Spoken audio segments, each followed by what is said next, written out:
औज़ुबिल्लाहिमिनश्शैतानिर्रजीम बिस्मिल्लाहिर्रहमानिर्रहीम। आज मैं फैमिली कोर्ट के ट्रायल के बारे में डिस्कस करूंगा। फैमिली कोर्ट का ट्रायल किन किन प्रोसेस से गुजरकर मुकम्मल होता है और फैमिली कोर्ट के इख्तियार समात में कौन कौन से केसेस आएंगे। फैमिली कोर्ट एक्ट 1964 में जो फैमिली कोर्ट के इख्तियार समात में केसेस आएंगे उनमें number 1 dissolution of marriage including कुल्ला, नंबर 2 डॉवर हक महर,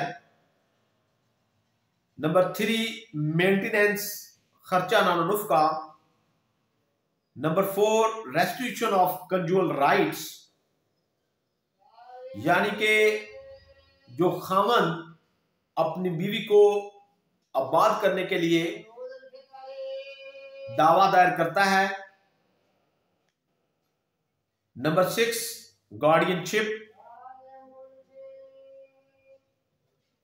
नंबर 7 जैक्टिटेशन ऑफ मैरिज यानी कि तकजीब निकाह,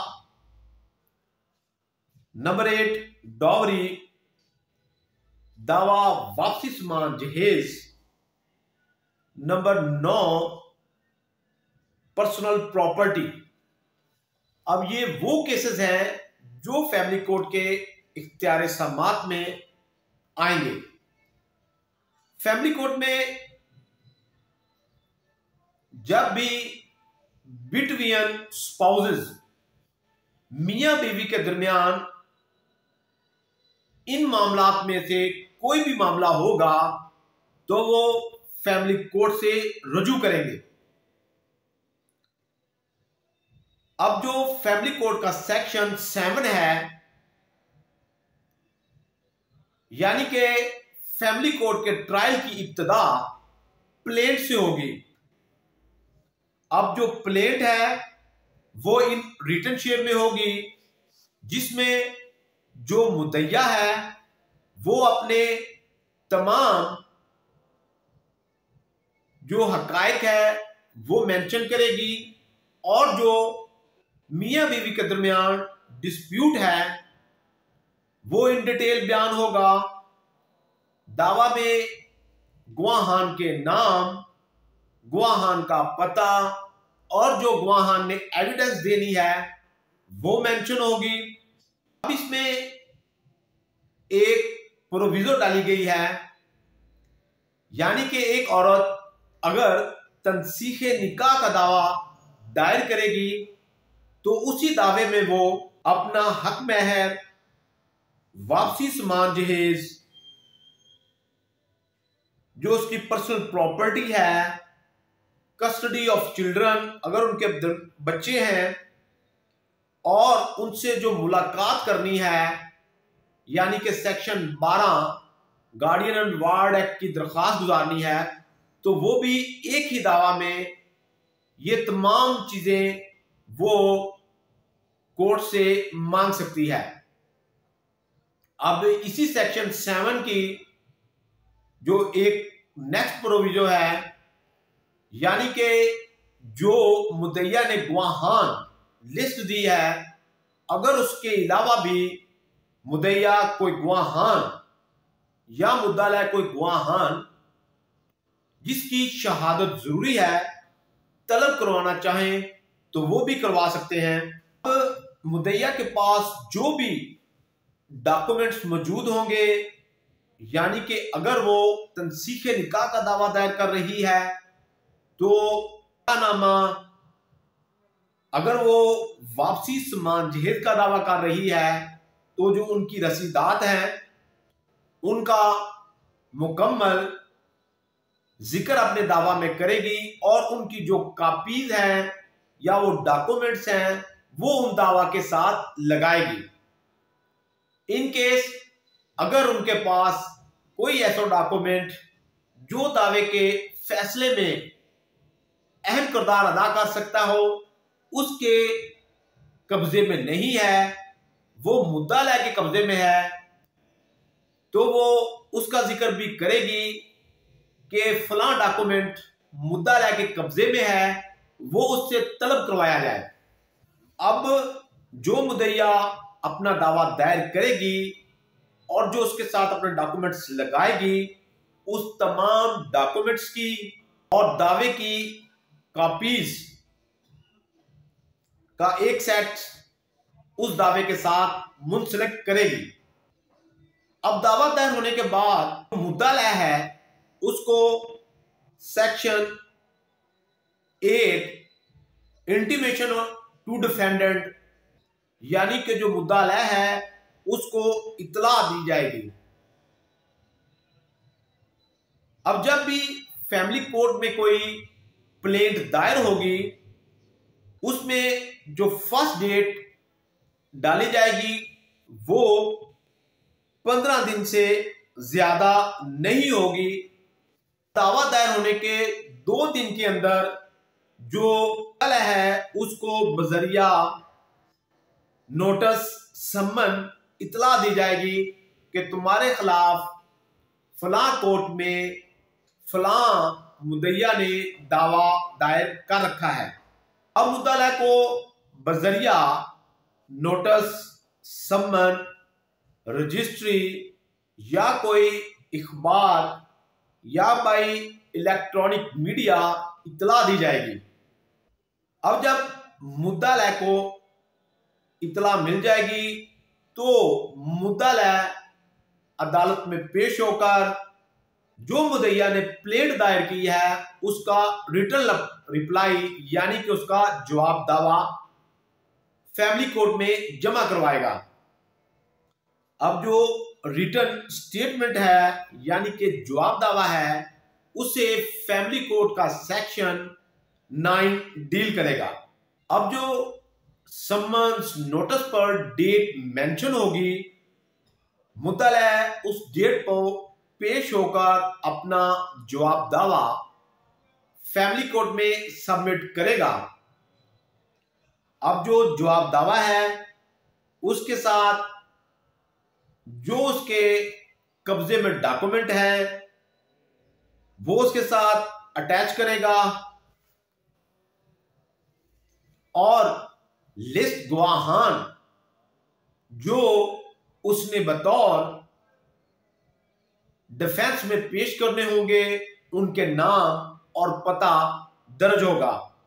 अगर मुद्दाला ने पहले ही किसी फैमिली कोर्ट में बाजू दावा दायर कर रखा होगा तो उसका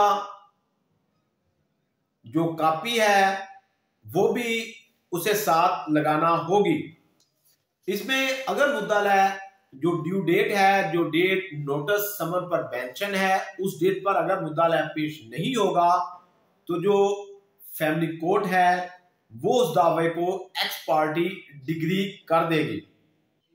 अब अगर मुद्दाला पेश हो जाता है और अपना जवाब दावा भी जमा करवा देता है तो उस फैमिली कोर्ट के सेक्शन 10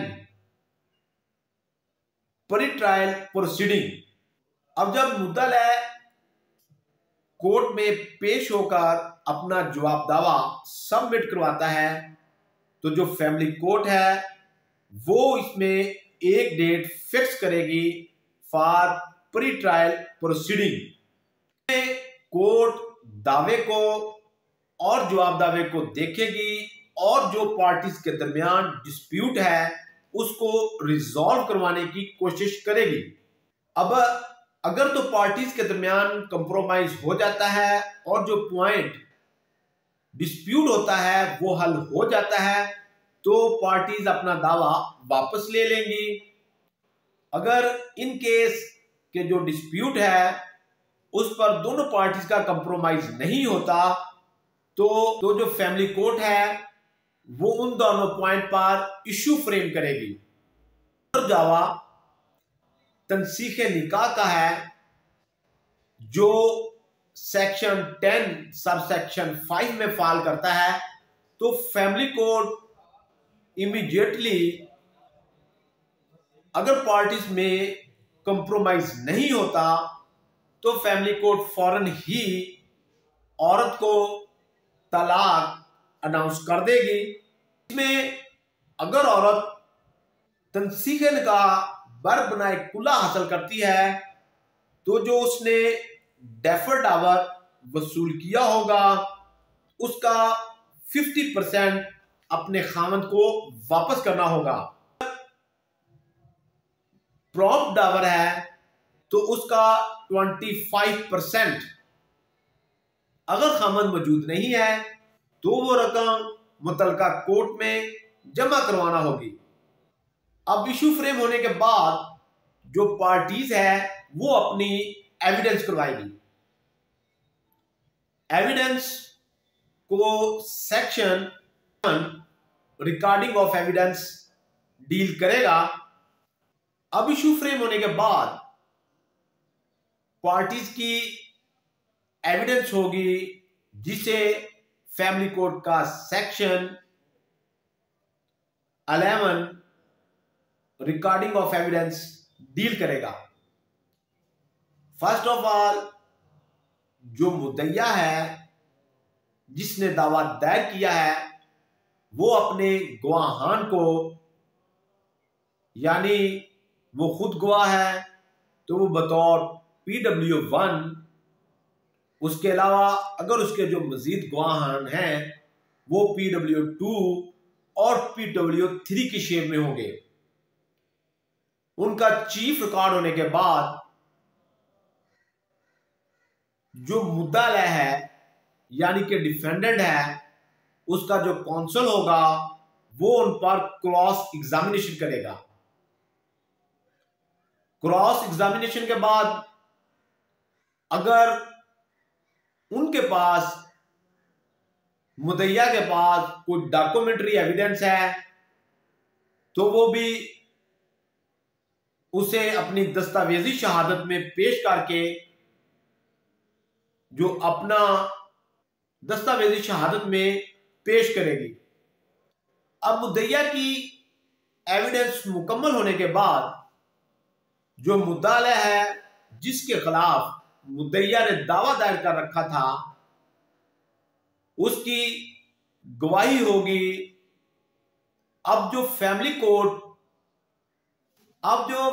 कोड का सेक्शन 11 सब सेक्शन 4 के मुताबिक जो मुद्दइया और मुद्दाला के गवाहान हैं उनका जो चीफ होगा वो इन शेप ऑफ एफिडेविट, यानी कि वो अपना चीफ लिखकर अदालत में पेश कर सकते हैं। अब मुद्दइया के गवाहान के बाद मुद्दाला के गवाहान बतौर DW1, DW2 या DW3 पेश होंगे। उन पर मुद्दइया का जो कौंसल है, वकील है, वो उन पर जिरा करेगा। करने के बाद अगर मुद्दाला के पास कोई दस्तावेजी शहादत मौजूद है तो वो भी कोर्ट में पेश कर अपनी शहादत खत्म करेगा। अब मुद्दइया और मुद्दाला की शहादत के बाद कोर्ट जो फाइनल जजमेंट है वो अनाउंस करेगी। अब जो फैमिली कोर्ट का सेक्शन 12 वो कंक्लूजन ऑफ ट्रायल के दोनों फ्री कैन की शहादत खत्म होने के बाद कोर्ट लास्ट अपॉर्चुनिटी, कोर्ट आखिरी दफा दोनों फ्री कैन के दरमियान सुलह करवाने की कोशिश करेगी। अब अगर दोनों फ्री कैन के दरमियान सुलह ना हो तो फैमिली कोर्ट जो फाइनल जजमेंट है वो अनाउंस करेगी। ये था फैमिली कोर्ट का ट्रायल और जो केसेस फैमिली कोर्ट के इख्तियार समात में आएंगे उनका जिक्र। उम्मीद है कि मेरे दोस्तों को फैमिली कोर्ट के ट्रायल की अच्छे तरीके से समझ आ गई होगी। यह था फैमिली कोर्ट का मुकम्मल ट्रायल। और मुकम्मल प्रोसेस स्टेप बाय स्टेप। उम्मीद है मेरे दोस्तों को मेरी ये कावश जरूर पसंद आई होगी। अस्सलामु अलैकुम।